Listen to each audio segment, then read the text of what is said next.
Ever feel like you're putting on a brave face, while you're battling like a whole swarm of doubts inside? Oh, absolutely. Turns out even sun gods can relate. Yeah? We're on this deep dive into the surprisingly human anxieties of Ra, the Egyptian sun god. That's right. And our source material is juicy. The dark side of Ra.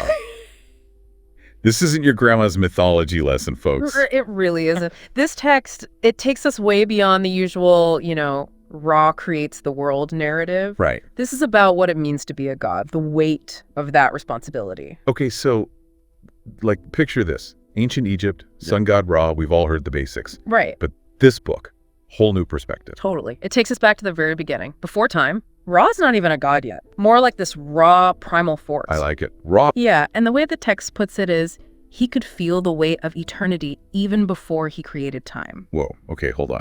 Just sit with that image for a second. Imagine carrying that kind of pressure, that need to create, to bring order to everything. It makes you wonder, right?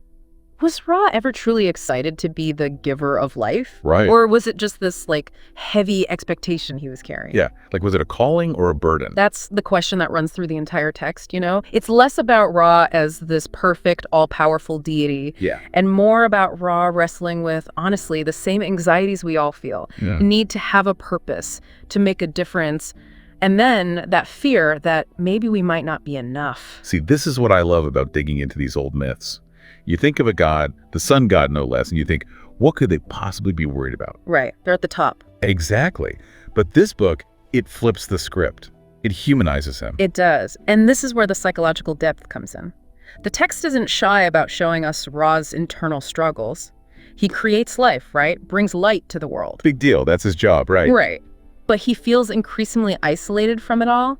Up there in the sky, this untouchable being. Plus he's looking down at this world he made and thinking. Exactly. That's where we really start to see the cracks in this idea of Ra as this perfect, all-powerful being. He starts to question his own purpose. There's this one passage that always gets me where he's like, is this it? Am I truly illuminating the world or just pushing back the darkness? Man, I feel that. Seriously. Even as a, podcast host, you put yourself out there, you share ideas, but sometimes you're like, is this even making a dent? It's that existential dread, to think even Ra gets that is kind of comforting in a weird way. Yeah. If even the sun god gets down on himself, maybe it's not so bad for us mere mortals. It's all part of the human condition, right? Even if you're a god. So we've got Ra, right? Not just some happy-go-lucky ball of sunshine. He's got these deep-seated worries. Yeah. An inferiority complex, maybe. Yeah, and the dark side of Ra, this is where it really gets into those insecurities. As time moves on in the story, humanity, they start to change. They're not just content anymore, just basking in Ra's light. They're building, they're striving, reaching for something more. And that's got to mess with Ray's head. Right. He gave them this gift, this light. But now he's not so sure it was the right move. It's true. The way the text describes it, Ray's looking down and he's seeing not just what they've built, but their flaws too. Their ambitions, how much darkness humans are capable of. And he even starts wondering, what if his light is actually a curse? Because it exposes all of that. Whoa. That's a serious plot twist. As people, we think of knowledge, enlightenment, all that as good things, right? But what if seeing the world too clearly, seeing all the mess, actually makes you feel worse? That's exactly it. And think about it. Ray's spent eons bringing order, remember that line, feeling the weight of eternity. Now imagine that and then looking down and realizing, what if it's all inherently flawed? He can't control everything, no matter how hard he tries. Yeah. Which makes Set showing up way more intense. Absolutely. This isn't just some random bad guy appearing, Set arrives at the exact moment Ra's at his most vulnerable, drowning in self-doubt. Quick reminder for those of us who may not have aced ancient history, who is Set again in the, the classic mythology. All right. So Set, he's usually the god of chaos, storms, the desert, all the wild, unpredictable stuff that the ancient Egyptians both feared and kind of respected. He's often seen as Ra's total opposite. The classic, light versus dark, order versus chaos, all that. Exactly. But in the dark side of Ra, Set becomes way more interesting. He's not just some external enemy that Ra has to fight. He actually represents Ra's own inner darkness, all the doubt, the fear, everything Ra's been trying to keep hidden. So Set's the physical embodiment of Ra's midlife crisis. Basically, yeah. The text even describes Set as this kind of shadow, always lurking right at the edge of Ra's light. And the closer Ra gets to admitting his own insecurities, the stronger Set becomes. Classic know thyself situation, right? Ra can't understand his own light until he looks at the dark stuff inside. Exactly. And that's such a relevant message, because it's true for all of us. We all have those parts of ourselves we'd rather not deal with, those dark, messy bits we try to hide. But this story's saying, until you face those parts, you can never be whole. And poor Ra's struggling with that. He spent his whole existence being Mr. Perfect, source of all light, all order, to even acknowledge Set, to admit that he, Ra, has darkness inside. Terrifying. Oh, totally. The text does a great job of showing that Ra's at his breaking point. Everything he thought he knew about himself, his purpose, even the nature of light and dark, he's questioning it all. Makes you think, right? We talk about battling our demons like they're these separate things to destroy. But what if, like Ra, the real challenge is to, integrate those parts, make them part of who we are? You got it. Yeah. It's not about destroying the darkness. It's about figuring out how to coexist. That's where the growth is. But as for how Ra actually manages to do that, well, you'll have to wait for the next part of our deep dive. So we left off with Ra having, the ultimate God-level meltdown, right? Right, he's really questioning everything. His nemesis, more like his shadow self, Set, is gaining power. And Ra's kind of freaking out because he might not be, the poster boy for goodness he always thought he was. Exactly. It's a huge blow to his ego. But this is where the dark side of Ra surprised me, I gotta say. Instead of this epic battle, like light versus dark, good versus evil, the usual, Ra does something totally unexpected. What's that?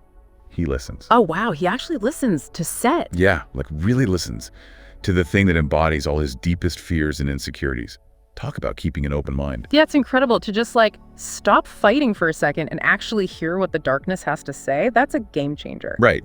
And the book describes it as Ra literally extending a hand, but not to smite Set, to understand. Wow. So he's finally realizing that all that fighting, all that trying to obliterate the darkness, it only made things worse. It's like that saying, right? What you resist persists. By finally saying, okay, Set, you're here, I see you, and acknowledging that darkness, that's when things can actually change. You're right. That's huge. It takes so much courage to do that. We all have that instinct, right? To just try to make the bad stuff go away.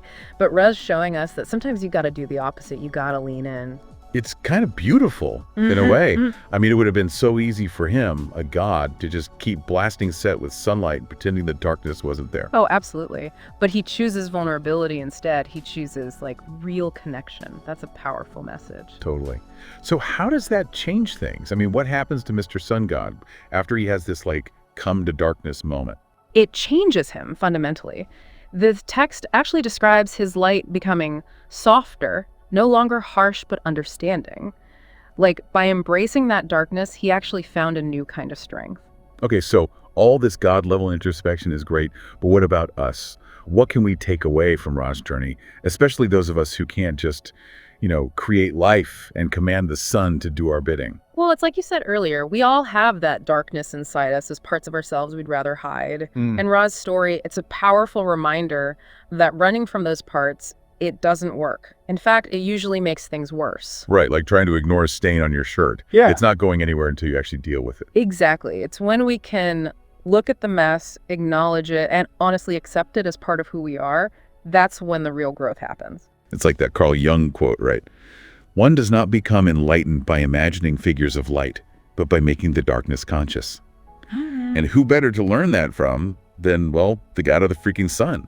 I love that. It's so true. This whole deep dive into Ra, it just shows you that even gods have insecurities, they make bad choices, and they definitely go through some stuff.